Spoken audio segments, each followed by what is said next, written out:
foli be an lamɛnbagaw bɛɛ lajɛlen ye k'a fɔ y'a kaw bisimila malikura kɛnɛ kan bi tɛnɛndonya in na juwe kalo tile 24 sanba 2023 an ka kunnafoni kumabaw olu bɛna tali kɛ ninnu de kan minnu n'o tun ye kari ye Colonel Assimi Goïta ne ale Mali frontière fanga ɲɛmɔgɔ ye ale kun talen bɛ tagamala Kayikaw fɛ yen nɔ ka taa u ka terrain taama sira nin ka o kurubon kari ko kura ye ka sira di u kan ayiwa ka fara terrain yɛrɛ sira dayɛlɛliw kan ani taama sira kuraw olu kurubon kariliw baaraw daminɛliw kan ani fɛnɛ ka baarakɛminɛnw di dɔgɔtɔrɔso dɔw ma a ye laseliw kɛ Kayikaw fɛ yen nɔ kalansoba 2 sanfɛ kalansoba 2 dayɛlɛliw la Kayi ani Bayangara mara la ani lycée 13 fana bilali la sen kan Mali jamana kɔnɔna la an ye wele bila an ka polisi sɛgɛsɛgɛlikɛlaw ma ka na a sɛgɛsɛgɛliw kɛ a koɲɛw la yaasa ka faamuyali sɔrɔ a ka kumakan ninnu na n'an tilal'o la ayiwa an bɛna kuma fɛn min ye lakanabolow olu taabolow ye Mali cɛmancɛ yan fanfɛlaw la sabula a yirala k'a fɔ Bayangara mara la duguni dɔ bɛ yen nɔ bin kɛr'u kan a tarafalen mɔgɔ 13 bɔnɛli la u nin na an mana ban o fɛnɛ na ayiwa a yirala k'a fɔ fɛnɛ ko Tunisikaw fɛ yen nɔ Mali ka sanfɛ cɛluw musomaninw olu ye afro basket jɔɲɔgɔn ta ka segin ni u ye ka na Mali la o kumakanw ninnu de bɛ an bolo kunnafoniw na ka fara an ka laselikɛlaw ka kunnafoni tɔmɔlenw ka duniya kɔnɔna na ani Mali jamana kɔnɔna na ka laseli ka tɛntɛ aw ye sisan an ka ɲazan kɔfɛ an ka ɲazan lamɛn ka segin ka na kɔfɛ ɲazan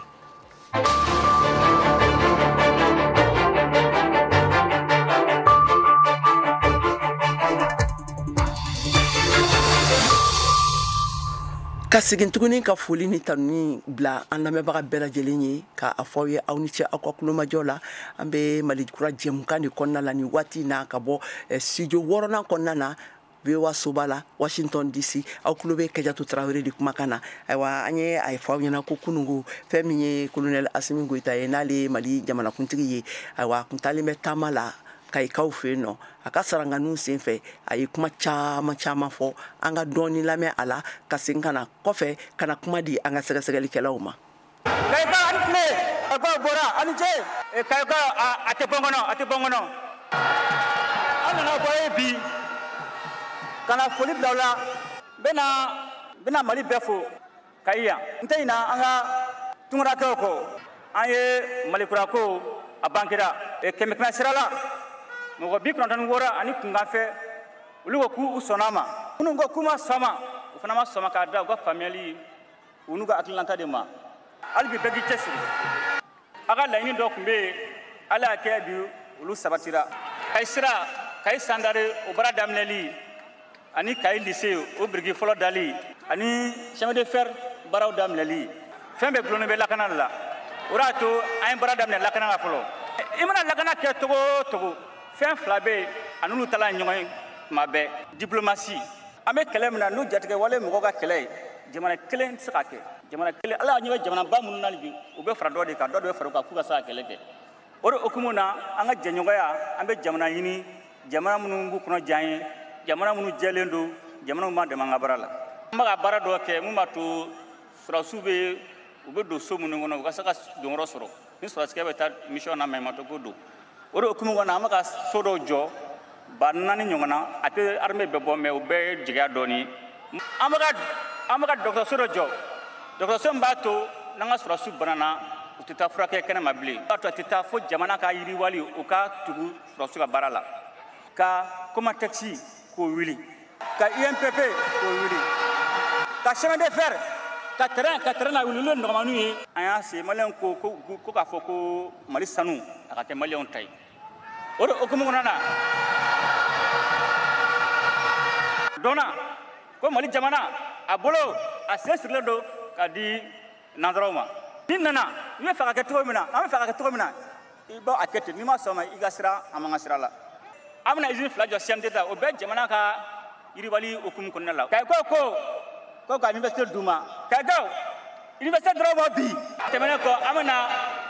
Bajangara fana université an bɛn'o fana créer an filɛ stade min kɔnɔ a balontan min kɔnɔ an bɛna jɔ ka kɛ kura ye sifilakaw tɔgɔ la an bɛna Mopti fana ta labɛn ka kɛ kura ye o tɛmɛnen kɔ Sikaso fana ta jɛ k'o kɛ kura ye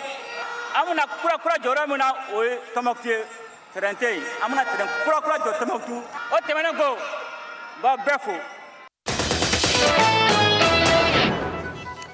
ayiwa nin tɛmɛnen kɔfɛ sisan an b'an ka sɛgɛsɛgɛlikɛla kan k'a ɲini an b'aw ladɔniya k'a fɔ k'an b'a la k'a ɲini a tɛ k'an ka telefɔni ta an ma se k'a sɔrɔ fɔlɔ yaasa ka se ka na sɛgɛsɛgɛli kɛ mɛ kɔfɛ an bɛna n'a ye an bɛna tɛmɛ ni kuma kuruba dɔ ye a yirala kolonɛl Asimi Goyita y'a yira a ka sarankani sen fɛ k'a fɔ ko sariya sunba n'o ye constitution kura ye o latigɛra Mali mɔgɔw fɛ nka kɔlɔsi ye min yira an na a yirala k'a fɔ ko politikikɛlaw ani politikikulu olu ka hakilinaw ma tɛ kelen ye a taabolo kan an ka sɛgɛsɛgɛlikɛla Mariam Kuyate ka bɔ Bamakɔ ale wulila ka jɔ ka ɲininkali tɛngunen sɛmɛ u la an ka u laseli ninnu lamɛn. Front uni contre le référendum n'olu ye jɛkulu ye minnu ma sɔn sariya jubakura kɔnɔko yɛlɛmali ma kabini a baaraw daminɛ kuma olu kɔni b'u hakilinataw kan halisa Mamadu Traoré ale ye o tɔnden ye. Sariya bato kɛlɛ tɛ ban o kɛlɛ tɛ ban fo sariyaw ka bato de k'a fɔ an bɛna an bolo jigi k'a fɔ cour constitutionnelle ye jaabi dɔ di ayi abadan lezi an tɛna an bolo jigi parce que anw kɔni bolo foyi tɛ jamana bolo foyi tɛ jamanadenw bolo foyi tɛ jamana ɲɛmaa yɛrɛ bolo ni sariya tɛ sariya batoli o bɛna kɛ an bɛɛ ma wajibi ye charte in fɛnɛ o bɛ bato wajibi parce que o de ye olu sigi ye o bɛ bato o banguma sela o bɛ taa don min na u k'o fɔ an ɲɛnɛ wa fɔla ko minnu tɛ kɛ candidat ye u tɛ kɛ candidat ye président tɛ kɛ candidat ye premier ministre n'a gouvernement olu tɛ kɛ candidat ye CNT président tɛ kɛ candidat ye donc kuma b'o yɔrɔ de la k'a fɔ an bolo jigilen don an bolo tɛna jigi don nataw la